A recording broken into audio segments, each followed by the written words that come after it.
አለይኩም ወራህመቱላሂ ወበረካቱ። በያላችሁበት ሁላችሁም ሰላማችሁ ይብዛ። ሰሞኑ የትምህርት ሚኒስቴር የሆነ መግለጫ አውጥቶ ነበረ። በትምህርት ቤት የሙስሊም ተማሪዎች ኒቃብ መልበስ አይፈቀድላቸውም የሚል ማለት ነው። እና ይህንንም በተመለከተ እኛ ይህንን አንቀበልም፣ እንቃወማለን። የኢትዮጵያ ሙስሊም ተማሪዎች ይህንን ህግ አናከብርም። እኛ ሂጃብ እንልበስ ኒቃብ እንልበስ መብታችን ነው። ይሄንን ማክበር የእናንተ ግዴታ ነው። በመሆኑ ኒቃብ መልበስ አትችሉም የሚለውን መመሪያ አንቀበለውም።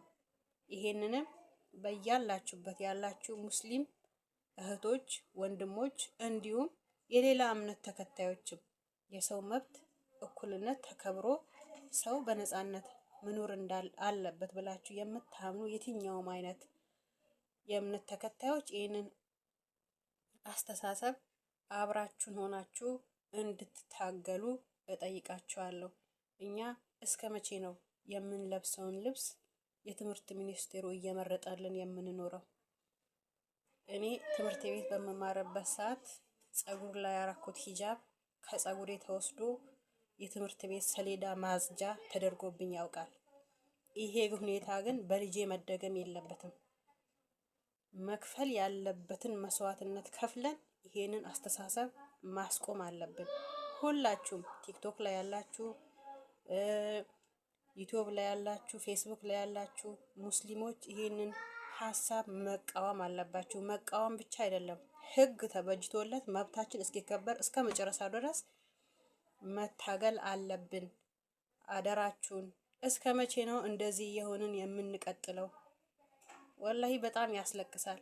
የሞተ ሰው መቀበሪያ ያጣል። ኢትዮጵያ ውስጥ መስጊድ በፈለገበት ሰርቶ ሃይማኖታዊ ተግባሩን መፈጸም አይችልም። ሂጃባችንን መልበስ አንችልም።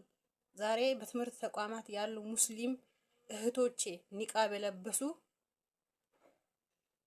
የሰረቀ ሰው የገደለ ሰው በነፃነት በሚሄድበት ሀገር ላይ ኒቃባቸውን በመልበስ ብቻ ነፃነታቸውን አጥተው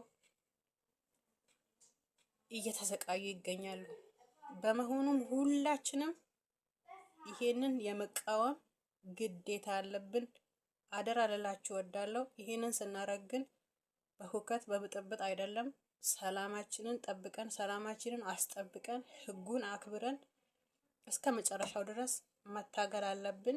በያላችሁበት ሰላማችሁ ይብዛ።